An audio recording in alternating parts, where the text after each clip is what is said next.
A mão que planta é a mão que colhe. Nos canteiros da vida, nós passamos plantando, colhendo, mais cedo ou mais tarde teremos a colheita. Nós temos que observar e levar a sério essa questão, que o mal que invade nossa vida tem o nosso apoio. Tem a nossa mão abrindo a porta, dando uma passagem para que esse determinado mal tenha poder de domínio sobre a nossa vida. O mal, ele é um invasor de portas abertas.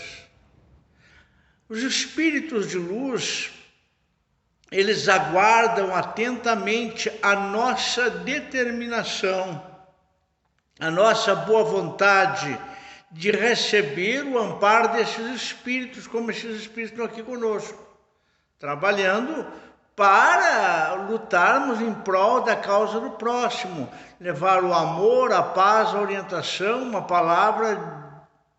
Muitas vezes não é só uma palavra de carinho, muitas vezes não é só uma palavra para amenizar, nós temos que pregar a verdade vos libertará. A verdade moderada, a verdade, como eu tenho dito, não é uma flecha para ferir alguém, tem que ser bem colocada para ter efeito. Então a mão que planta é a mão que colhe dentro do contexto espiritual. Vamos fazer avaliações calmas e profundas em nossas vidas e perceber quantos resultados negativos de nossas ações equivocadas.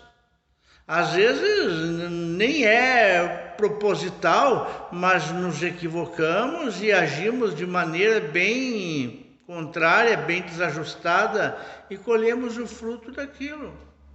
As nossas escolhas, as nossas definições, as nossas determinações. Aonde nós vamos indo, nós temos que abrir as portas, abrir os caminhos. Que porta nós abrimos?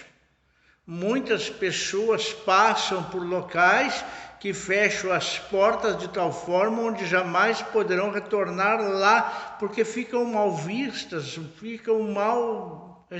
não são mais bem recebidas, porque suas ações foram negativas.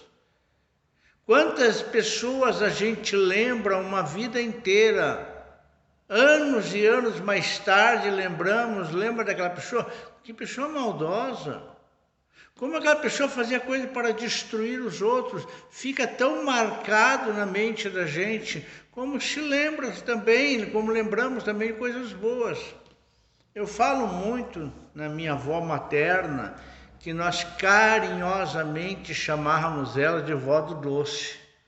A avó do doce era aquela avó que chegava na nossa casa com uma sacola, né? Ela tinha uma força fora do normal, porque naquela época não existiam essas garrafas PET, esses frascos de plástico, era tudo na base do vidro, né?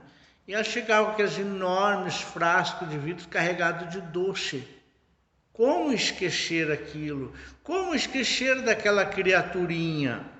Como esquecer daquele sorriso? Como esquecer daquele carinho em forma de doce para a criança? Criança no interior que não tinha umas guloseimas para, variar o seu paladar, de repente chegava aquela vovozinha com aquela coisa tão maravilhosa, marca, e ficou marcado para o resto de nossas vidas. Como também maldades que ficam, lembro do fulano, que criatura horrível aquela pessoa. Presta bem atenção nisso, no seu histórico,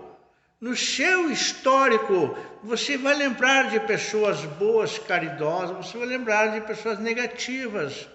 Muito bem. Então aqui cabe uma pergunta muito profunda, uma pergunta muito importante. E nós? E eu? E você? Qual o nosso histórico? Pode ser meio pesada fazer essa pergunta, né? O que as pessoas lembram de nós? Qual é a imagem que o quadro da vida que nós pintamos? O que nós desenhamos por onde passamos? Que formato tem o nosso rastro?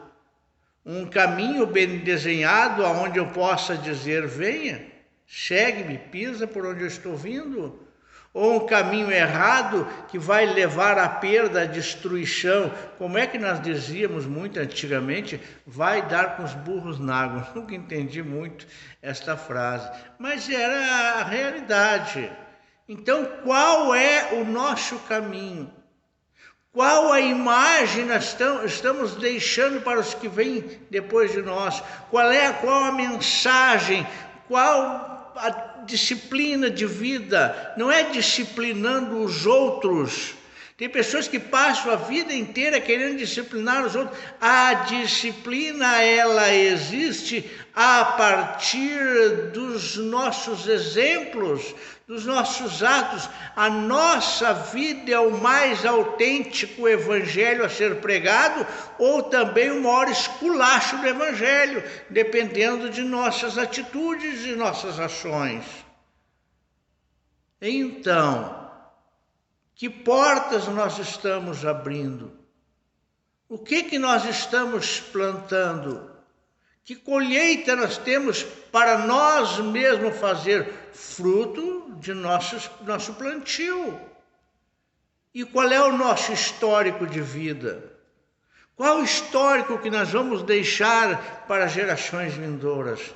Tem gente que deixa histórias tão bonitas, conforme eu estava falando da minha avó materna, e pessoas que é bom nem lembrar. É bom nem lembrar de coisas tão perversas, tão horríveis. Pior que quando essas atitudes acontecem por pessoas conscientes. Sabe aquela criatura que diz aquela frase: